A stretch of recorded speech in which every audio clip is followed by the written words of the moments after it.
Welcome back because I feel like it. My name is Nelson Drew. You can follow us at Because I Feel Like It and Instagram. Also, you can follow me at Nail2524 on Instagram as well. Please like and subscribe. Today is going to be a great show. We are talking about conflict with LeBron James and Stephen A. Smith. First off, I want to get through all the facts.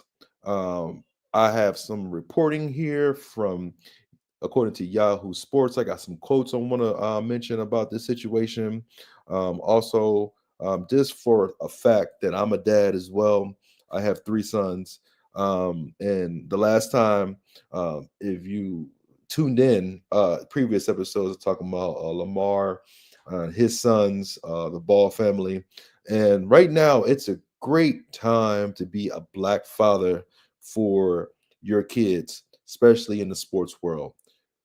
uh, Lamar and LeBron, LeVar, excuse me, and LeBron have put the blueprint down of putting their sons in successful positions at a high level. So, man, great time to step up and be a dad. All right, with that being said, let's get into it, man. The conflict between Stephen A. Smith. Of course, you know that video went viral, but let's get down to what was quoted. Now, with this being not just about LeBron James and Stephen A. Smith, you got the NBA fraternity. And LeBron James and Jason Richardson, Richard Richardson, is they're very close, and you could tell when Richard Jefferson, excuse me, when he is doing his broadcasting with ESPN or he's on ABC, and then if he's doing a color commentary for the Lakers, Jefferson will get approached by other NBA players, but when it comes to LeBron James, they have a buddy relationship. And it's amazing to see the chemistry. It's amazing to see just they're straight bros. Like you could tell, he got hugged and he got kissed and not kissed. I'm sorry, but got bro tapped and like they just you could tell they have a great bond. And of course, they as a bro talk to another bro, you're going to talk about incidents, and in this case, I wanted to shine a light on what was said. Now, of course, as you see in the NBA, when the NBA guys talk on the court, they want to keep it very private because there's cameras on them, social media, reporters, everybody trying to get the inside scoop. So you see they covering their mouths and trying to talk privately. So that's what's going on the night that Boston played the Lakers. And with that being said, James and Jefferson, they seem to attempt to keep their conversation private, but there was a mic that was present, and with that mic being present, it caught the audio of what they were saying. So here's just a little tidbit that James said within that private conversation with Jefferson. He said, "That's," and I quote, "That's the only thing I'm tripping."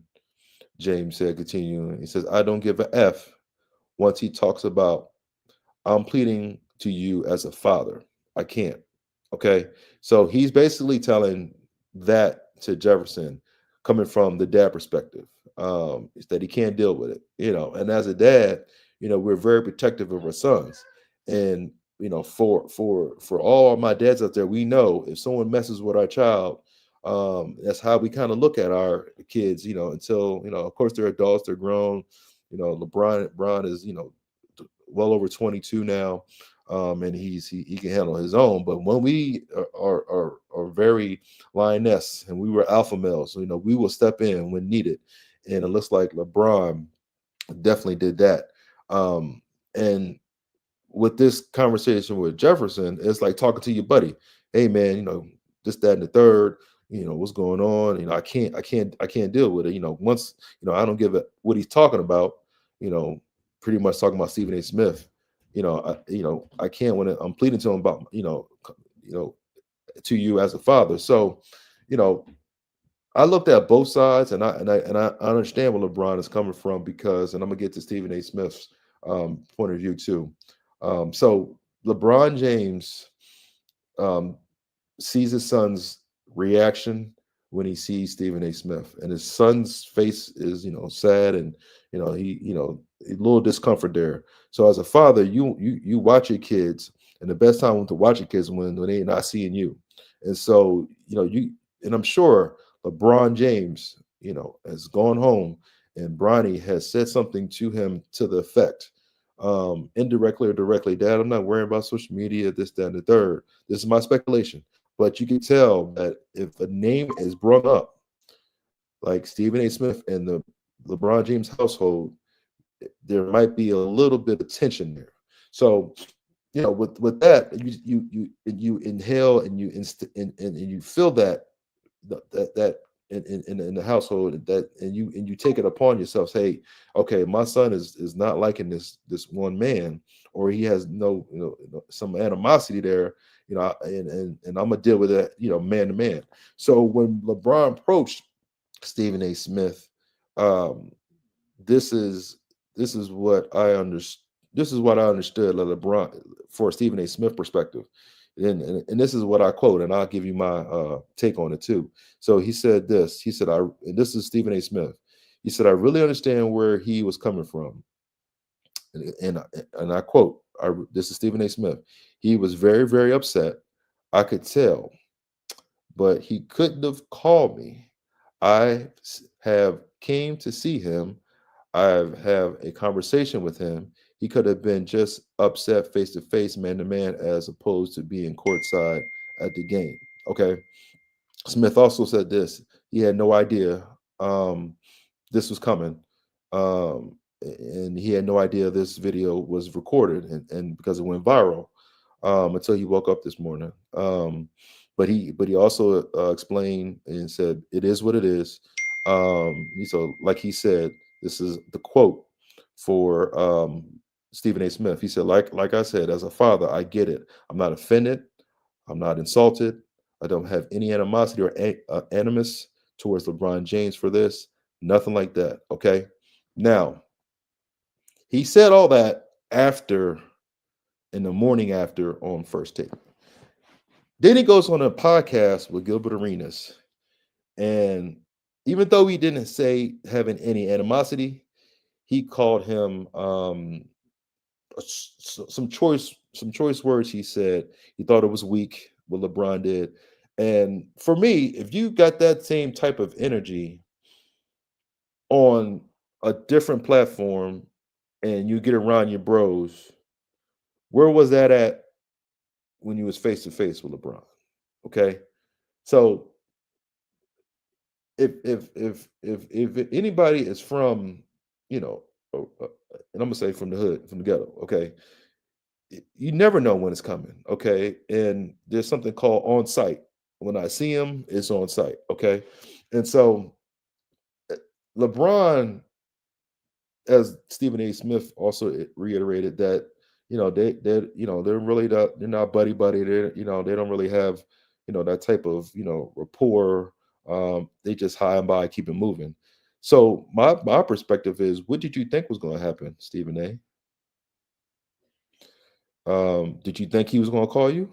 Did you think he was going to have a sit down, like when you had to sit down with Kevin Durant? Did you think he was going back and forth with you on social media? He didn't f with you in the first place, so you can't control that man in any type of capacity of how he approaches you. Even when y'all wasn't even on that tight time, meaning that you didn't even have uh, a type of connection you had, with prior NBA players. So what do you expect? That was your preference. That you wish he, would have had it, not did in that setting. But that was an on-site type of situation, especially coming from a father perspective. Uh, this is how I feel about it. And please comment below and tell me what you think about this conflict between Stephen A. Smith. This is how I feel about it. It's a win for both of them.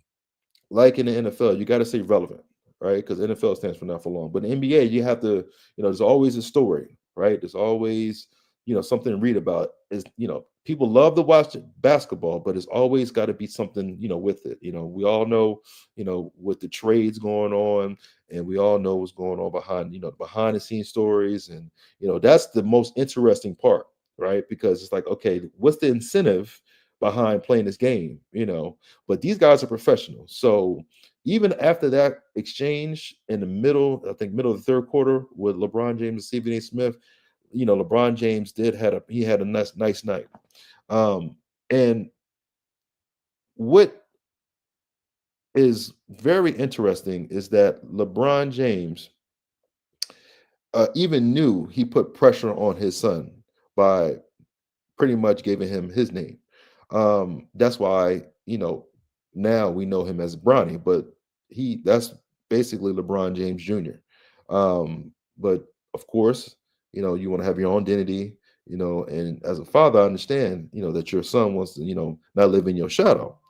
So I was just thinking about the situation and what Stephen A. Smith was talking about, and how, his LeBron put him out there as if he was better than half of the NBA players right now, right? But I did a little bit of research, all right? And I was looking at, because we all know Bronny got picked up second round, 55th pick. Okay. Granted, perfect, right? So let's just take a look at the average, okay? Because even Kobe Bryant averaged 7 points, like 1.9 steals in his first year as a rookie. And he came straight out of high school. But just to be a second rounder, let me give you a little perspective, right? So the percentage of a second round pick plays in NBA. This is the percentage, right? Slightly less than half of a non-lottery first are still in the league, while approximately 1/5 of a second round picks from a specific time frame are still playing, right? 1/5, okay? Let's see. Second rounders, right? This is just generally speaking about second rounders. Second rounders picks are on average aren't valuable with a franchise, okay? But if a team has good scouting or gets lucky, you can consistently find quality bench guys. Very rarely do you find, and this is according to Google, it says very rarely you do find starters. A lot of times, teams will sell or buy second round picks for monetary purpose, okay? Or if they have their eye on specific players, okay? Granted, that's their franchise. So let's take a look. Let's take a little further. And I'm looking up these questions. So the one question you got to ask: who is the best second round pick in the NBA? This is an interesting list. Okay, so in 2014, second rounder. And we're talking about draft, right? Second rounder, Nikola Jokovic was the 42nd pick. 2015, Harrell, 32nd pick. Okay, Malcolm Brogdon, right? 36th pick, second round. And you know what? I'm going to skip down to 2018. Jalen Brunson, who father also is the coach for the New York Knicks, okay, is 33rd pick in the second round. Now, we all know Jalen Brunson is an all-star now,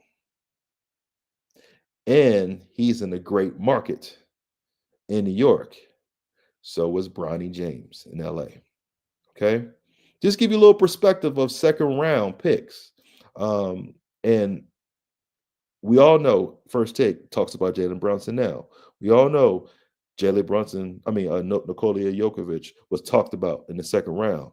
So whatever is relevant will be spoke on for the ratings for First Take.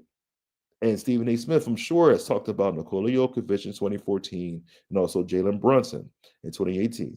So let's throw that out the window. Let's talk about what second rounders are not being talked about, okay? Because they are, all right? And I know they are if you go back and look at the tape.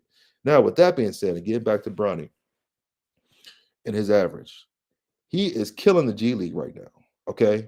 He is playing where he needs to be. Yes, he's the last man on the totem pole when it comes to the bench, okay? and he doesn't get a lot of time when it comes to the NBA. Granted, okay, because he's still developing. When you are an NBA player, period, you're going to get critiqued on your play. Period. And it's just that.